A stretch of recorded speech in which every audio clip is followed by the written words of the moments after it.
You can easily share your Facebook album with your friends and families, and here's how to do it.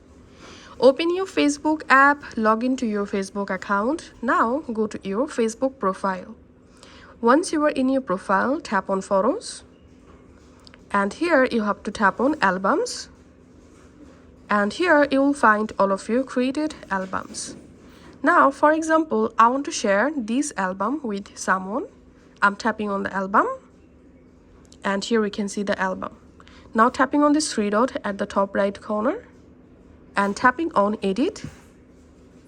And here you have to enable Add Contributors option first of all. So enable it. Add friends as contributors, and they can add their own photos, text, post, and more.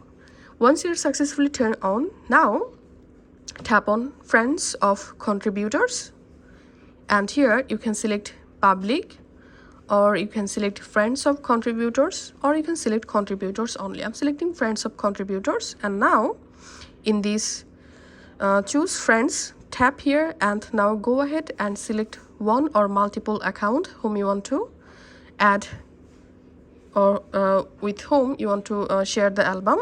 Then tap on Done, and here you can see I've added an account here. Tapping on Done, and that's it.